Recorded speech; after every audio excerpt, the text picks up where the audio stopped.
করে দিলাম। ওকে, বিসমিল্লাহ। গত ক্লাসে আমরা আলোচনা করতেছিলাম যে ইফেক্টস অফ ফিডব্যাক, অর্থাৎ ফিডব্যাকের ইফেক্টগুলো সম্পর্কে। আচ্ছা, আজকে গত ক্লাসে আমরা গেইনের উপর যে ফিডব্যাক এর যে গেইনের উপর যে ইফেক্টগুলো সেগুলো নিয়ে আলোচনা করছি। আজকে আলোচনা করব সেন্সিটিভিটি নিয়ে, অর্থাৎ পুরো একটা সার্কিটের সেন্সিটিভিটির উপরে এই গেইন, এই ফিডব্যাক কি ধরনের ইফেক্ট করতে ফেলে এটা।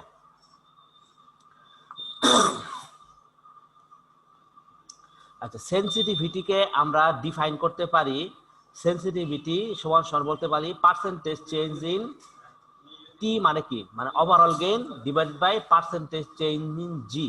ঠিক আছে, অর্থাৎ কোন একটা sensitivity of overall gain of negative feedback close loop control system টি, একটা ক্লোজ লুপ কন্ট্রোল সিস্টেমের যদি নেগেটিভ ফিডব্যাক এর গেইন টি হয় না, তাহলে to the variation in open loop gain G is define as, তাহলে মানে ফিডব্যাক, নেগেটিভ ফিডব্যাক দিলে আমাদের সেন্সিটিভিটিতে কি ধরনের ইফেক্ট হয় এটাকে আমরা ডিফাইন করতে পারি S equal to percentage change in T divided by percentage change in G, অর্থাৎ নেগেটিভ ফিডব্যাক সার্কিট সহ তার gain divided by open loop gain. Clear? Percentage change of negative feedback সার্কিটের জন্য তার gain divided by open loop gain. একটু clear তো? আচ্ছা, এখানে del t is the incremental change, এখানে del t দিয়ে আমরা যেটা বোঝাইতেছি ইনক্রিমেন্টাল চেঞ্জ মানে হলো সামান্য পরিবর্তন ইন টি, মানে ওভারঅল গেইনের due to incremental change in G. যেমন জি এর সামান্য পরিবর্তনের জন্য এই টি এর কি পরিমাণ পরিবর্তন হয় সেটাকে বোঝানোর জন্য আমরা এখানে del t ইউজ করছি। ঠিক আছে, মানে কনস্ট্যান্ট ইউজ করা হয়েছে আর কি। del t মানে কি, ডিটি বা del t মানে অতি ক্ষুদ্র পরিবর্তন বোঝানোর জন্য। হ্যাঁ, ওই যে প্রপোর্শনাল ধ্রুবক। তো এটাকে আমি যদি এখন রিরাইট করি তাহলে বলতে পারি এস ইকুয়াল টু বলতে পারি যে percentage change in T divided by percentage change in D, যেটা বললাম এই যে এমন এই ইকুয়েশনটাকে del T by T divided by del G by G. তো এই ইকুয়েশনটাকে আমি যদি রিরাইট করি, অর্থাৎ এই ভাগ আকার না লেখে গুণ আকার প্রকাশ করি, তাহলে বলতে পারি এটা। এই ইকুয়েশনটা বুঝছেন তো? জাস্ট এই ইকুয়েশন থেকে জি স্যার, টিটা উপরে চলে যাবে, টিটা নিচে চলে আসবে, টিটা নিচে চলে আসলো জাস্ট। আচ্ছা, এটা জাস্ট এখন কিছু ম্যাথমেটিক্স করবো, আর কিছু ডিফারেন্সিয়েশন করবো এখন এখানে এই ডেল টি বাই ডেল জিটাকে এক পাশে রেখে বাদ বাকিগুলোকে আরেক পাশে নিয়ে গেলাম, নিয়ে গিয়ে এখানে ইউ বাই ভি ফর্মুলায় আমরা ডিফারেন্সিয়েট করবো। Just u by v formula, u by v formula দিয়ে যদি ডিফারেন্সিয়েট করি তাহলে ডিফারেন্সিয়েট করার পর এর রেজাল্ট আসে 1/1 plus gh whole square. Just এখানে ইউ বাই ভি ফর্মুলা ফেলে ডিফারেন্সিয়েট করব।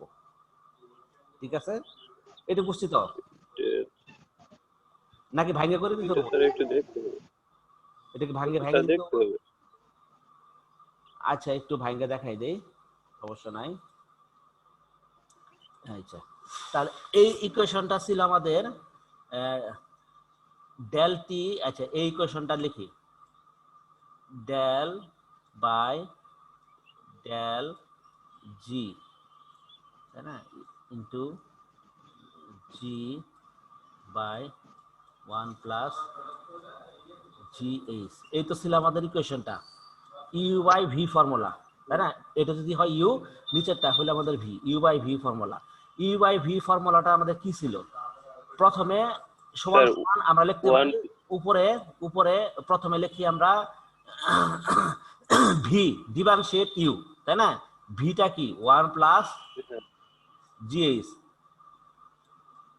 এটা 1 প্লাস জি এটা কিভাবে হলো এটা বুঝতে একটু সমস্যা হচ্ছে। আচ্ছা, এটা হলো আমাদের differentiate form, u by v formula. ফর্মুলাটা দেখবেন কি ছিল আমাদের, d by dt into u by v. এই হলো আমার ডিফারেন্সিয়েট ফর্মুলা। এটা সমান ফর্মুলাটা আমাদের কি ছিল? আমাদের ছিল V D by D T U. হ্যাঁ, U D by D T V. হ্যাঁ, প্লাস, কিন্তু ওইটা স্যার আমি বলছি না। হ্যাঁ, তাহলে আমি স্যার বলতেছি জি হচ্ছে আমার ইউ, হ্যাঁ, ও জি হচ্ছে ইউ, আর 1 প্লাস জিএইচ হলো আমার ভি। 1 প্লাস এইচ জি যে 1 প্লাস এইচ টা কিভাবে আসলো? জি এর ভ্যালুটা কিভাবে আসলো? কোনটা এই যে 1 প্লাস জিএইচ এটা কিভাবে আসলো? হ্যাঁ হ্যাঁ, এটুকু এটা বুঝলে এটা স্যার বাকিটুকু এটা বুঝতে এটা পারতাম না। আগের দিনের ক্লাস থেকে এই যে আগের দিন আমি যে গেইনের ইকুয়েশনটা আমি ডিরাইভ করে দিলাম এই যে t equal to g by 1 minus g হ্যাঁ হ্যাঁ হ্যাঁ হ্যাঁ হ্যাঁ হ্যাঁ। আর নেগেটিভের জন্য ঠিক t আছে। Equal to g by 1 plus g এর আগের দিন ডিরাইভ করে দিছি তো এটা। এখন আচ্ছা হ্যাঁ এখন ঠিক আছে স্যার। এই মানগুলো বসাই দিলাম এইখানে। স্যার টি এর মান বাড়াইছে sir, T equal to G by 1 plus G. হ্যাঁ t equal to g by 1 plus g বাড়াইছে নেগেটিভ ফিডব্যাকের জন্য। তো এই মানটা আমি জি বসাই স্যার। দিছি। বসাই দেওয়ার পরে এখন জাস্ট এটাকে ডিফারেন্সিয়েট করব। ডিফারেন্সিয়েট করলে এই এই জিনিসটা হয়ে গেল। এক সেকেন্ড ড্র করি আবার। এই যে দেখা এখানে 1 প্লাস জি থাকলো, তারপর ডিফারেন্সিয়েট করতে হবে আমাকে কিসের মানে এই নিচের পার্ট থাকলো, এখন ডিফারেন্সিয়েট করব উপরের পার্টকে, তাই না? উপর পার্টকে ডিফারেন্সিয়েট করলে থাকে আমাদের del G by del G, del G by del G হলো 1, তাই না? Into del G by del জি, তাই না? হ্যাঁ, তারপরে কি থাকে? আচ্ছা, জাস্ট ইউবি আর নিচে হলো ভি স্কয়ার, নিচে ফর্মুলায় থাকবে ভি স্কয়ার, এই কারণে নিচে হয়ে যাবে 1 প্লাস জিএইচ হোল স্কয়ার। এই যে যেহেতু নিচে ফর্মুলায় ভি স্কয়ার আছে হোল স্কয়ার, জাস্ট এই ফর্মুলাতে ফালাই দিলেই এটাই সেভাবে হবে, ভাইঙ্গার করলাম না, ঠিক আছে? আচ্ছা, এটি বুঝতে পারছো তো? তো এই ইকুয়েশনটাকে সিম্পলিফাই করলে আসে 1 by 1 plus gh whole square. এখানে জিএইচ জিএইচ কাটাকাটি যায়, থাকে 1 by 1 plus gh whole square. তো এই ইকুয়েশনটা আমরা বুঝতে পারছি তো? এটা ইকুয়েশন 5, ঠিক আছে? আচ্ছা, এটা যদি এখন আমরা বুঝি তাহলে এই জায়গা থেকে এখন ফ্রম ইকুয়েশন 2, ইকুয়েশন 2টা আমাদের কি ছিল? ইকুয়েশন 2 ছিল আমাদের এটা। এখান থেকে আমরা লিখতে পারি g by t equal to 1 plus gs, তাই না? সহজে লিখতে পারি ওই ইকুয়েশন 2 কে, কারণ t equal to g by 1 plus gs সমান থেকে আমরা লিখতে পারি g by t equal to 1 plus gs. এটা আমরা সহজেই লিখতে পারি। তাহলে 1 প্লাস জিএস এর মান এখানে কি পাইলাম? t by g। আচ্ছা, এখন ইকুয়েশন 5 থেকে আমরা পাই 1 প্লাস জিএস হোল স্কয়ার, এটা তো আসছিল 1 প্লাস জিএস হোল স্কয়ার, তাই না? আচ্ছা, আচ্ছা এখন এই মানটা বসাই দিই এই ইকুয়েশনের মধ্যে। এই ইকুয়েশনে আমি মান বসাই দিই এখন। এই যে এই ইকুয়েশন 4 এর del T by del g এর মান কি? Del T by del g এর মান আমরা জানি, del T by del g, এই যে del T by del g এর মান আসছে আমার 1 plus 1 by 1 plus g s whole square, তাই না? তাই না? আবার আরেকটা মান আছে হলো জি by T, G by T এর মানও জানি, জি বাই টি সমান সমান 1 প্লাস জি এস। এই দুইটা মানই যদি আমি 4 নাম্বার সমীকরণে বসাই দেই তাহলে আমরা পাইতাছি 1 by 1 plus gs into 1 plus gs সমান 1 বাই 1 প্লাস জিএস। তো এই ইকুয়েশনটাই হলো আমার সেনসিটিভিটির ইকুয়েশন, ঠিক আছে? তো এখান থেকে মোটামুটি সেনসিটিভিটির ইকুয়েশন আমরা পাই গেলাম। এখন এই ইকুয়েশন থেকে আমরা হ্যাঁ, এটা হলো আমরা যখন বিভিন্ন জায়গার বিভিন্ন ফিডব্যাক কন্ট্রোল সিস্টেমের আমরা যখন বিভিন্ন জায়গার সেনসিটিভিটি হিসাব করব, গেইন হিসাব করব, স্ট্যাবিলিটি হিসাব করব, তখন এই ইকুয়েশনগুলো কাজে লাগবে। না একটা সিস্টেম ডিজাইন করলাম, এই সিস্টেমের সেনসিটিভিটি কেমন, এই সিস্টেমের স্ট্যাবিলিটি কেমন, এই সিস্টেমের গেইন কেমন, না এগুলো জিনিসটা অ্যানালাইসিস করতে হয় আমাদের, তাই না? কন্ট্রোল সিস্টেম কাজটা কি? কন্ট্রোল সিস্টেমের কাজটাই হলো এগুলোকে অ্যানালাইসিস করা, না যে এই সিস্টেমটা কতটুকু কন্ট্রোলেবল, আমাদের কতটুকু নিয়ন্ত্রণে আছে। সেনসিটিভিটি যদি ভালো হয় সিস্টেমের, তাহলে সিস্টেমটা কোনো একটা সিস্টেমটা অবশ্যই একটা ভালো সিস্টেম, না আমাদের একটা কন্ট্রোলে আছে। হ্যাঁ হ্যাঁ হ্যাঁ, সেনসিটিভিটি মানে কি? সেনসিটিভিটি মানে হলো বলতে গেলে রেসপন্সটা কেমন, কত ফাস্টার, না এই জিনিসটা। হ্যাঁ ওই ট্রান্সফরমার কিন্তু সেনসিটিভিটি ভালো ছিল না, ভালো থাকলে অবশ্যই অ্যালার্ম তো বন্ধ হয়ে যেত। হ্যাঁ হ্যাঁ, এর রেসপন্সটা কত ফাস্টার, এটি তো সেনসিটিভিটি জিনিসটা, না? এখন কোন একটা সিস্টেমের সেনসিটিভিটি যদি ভালো থাকে মানে কি সিস্টেমটা ভালো, এরকম ভাবে কোন সিস্টেমের যদি গেইন ভালো থাকে, না মানে সে কন্ট্রোলেবল এই সিস্টেমটা, না? এখন তার এই জিনিসগুলো আমরা আসলে ক্যালকুলেশন করার জন্য এই ইকুয়েশনগুলো ডিরাইভ করতেছি। কন্ট্রোল সিস্টেমের মোট কাজ হলো Something went wrong. Again. Hello, হ্যাঁ এখন এই সেন্সিটিভিটির যে ইকুয়েশনটা পাইলাম 1/1 প্লাস জিএস, তো এখান থেকে আচ্ছা কোন সাউন্ড আসতেছে মনে হয়।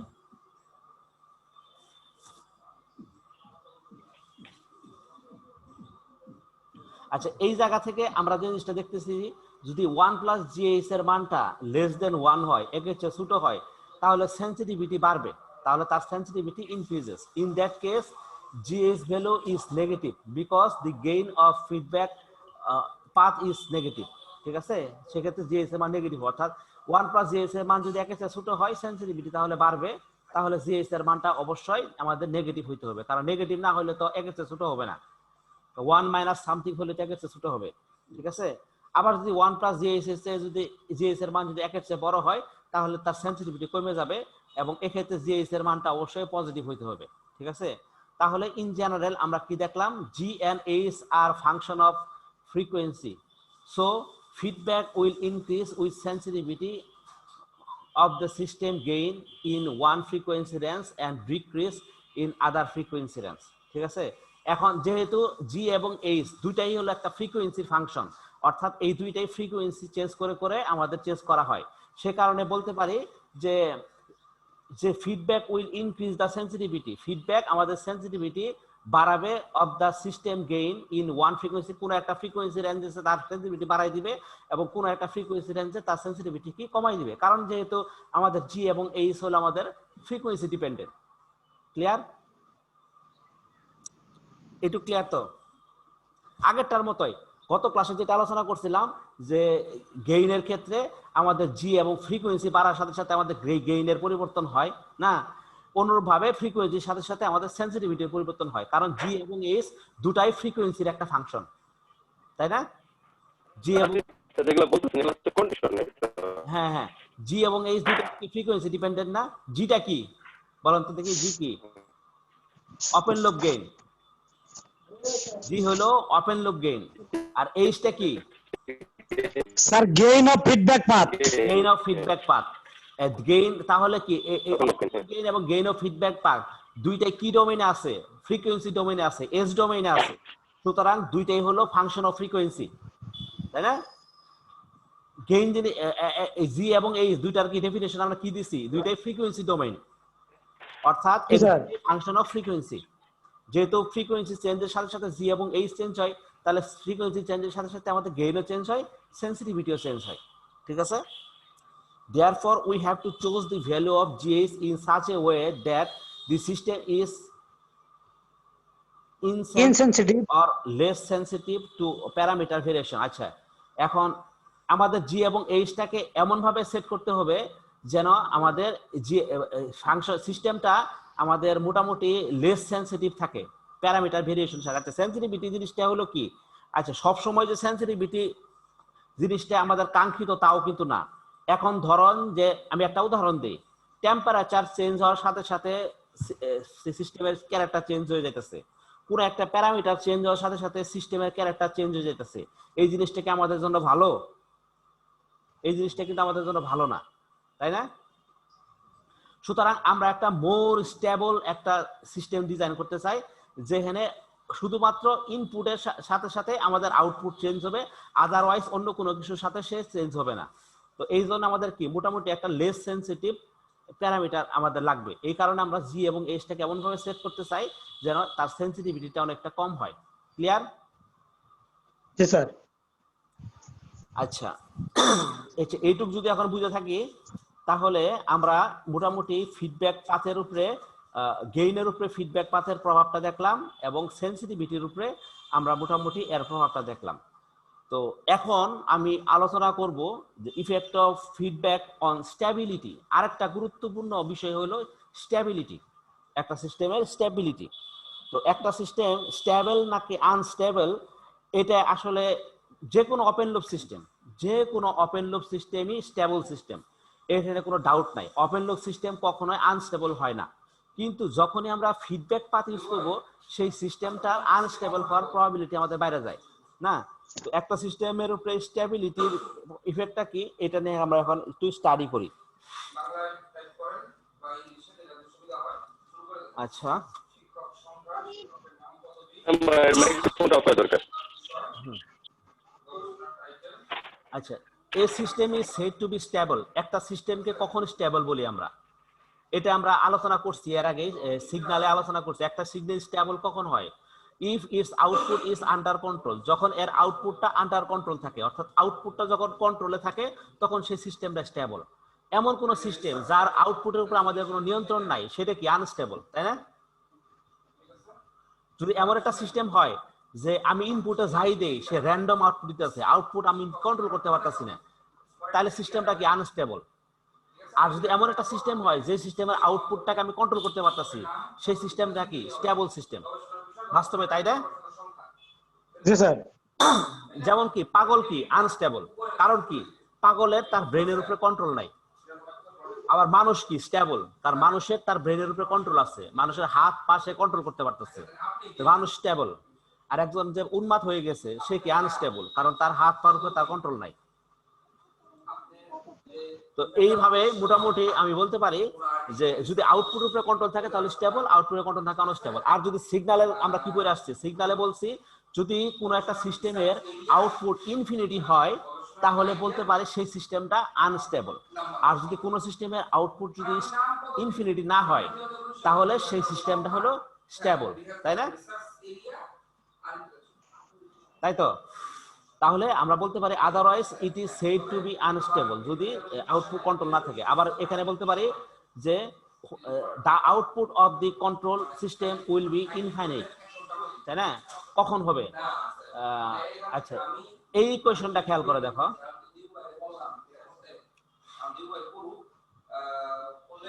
আচ্ছা, একটু নয়েজ হচ্ছে। আপনার এখান থেকে হচ্ছে নাকি? না না না, এখানে। আচ্ছা দেখেন যে এখানে এই ইকুয়েশনটাতে একটা জিনিস খেয়াল করে দেখি যে এই ইকুয়েশনে হয়ে গেল ইকুয়েশন 2 তে না, if the denominator value is 0, যদি ডিনোমিনেটরের মান যদি 0 হয় তাহলে কি হবে? Then the output of the control system will be infinite, তাই না? So the control system become unstable. এই যে ইকুয়েশন 2টা একটু খেয়াল করে দেখি। ইকুয়েশন 2টাতে এই ইকুয়েশনে যদি এই স্যার ইকুয়েশন 2 তাহলে স্যার যে টি এর মানটা যে বাড়াইছে টি সমান হ্যাঁ সমান হ্যাঁ হ্যাঁ, কি? এই মানটাতে এইখানে যদি নিচের অংশটা যদি আনস্টেবল হয়, অর্থাৎ জি বাই 1 প্লাস জিএইচ এর ক্ষেত্রে 1 প্লাস জিএইচ এর মানটা যদি আনস্টেবল হয়, অর্থাৎ জিএইচ ইকুয়াল টু -1 হয়, জিএইচ এর মানটা যদি -1 হয় তাহলে কি হবে? 1 মাইনাস 1 সমান সমান 0। তো কোনো কিছুকে 0 দিয়ে ভাগ করলে কি? ইনফিনিটি, তাই না? সুতরাং স্যার যদি জিএইচ এর মান -1 হয় তাহলে সিস্টেমটা হয়ে যাবে আনস্টেবল, আর যদি জিএইচ এর মান -1 না হয় তাহলে সিস্টেমটা থাকবে স্টেবল। সুতরাং কোন সিস্টেম ডিজাইন করতে গেলে আমরা এমন ভাবে ডিজাইন করব যেন জিএইচ এর মানটা -1 না হয়। ক্লিয়ার?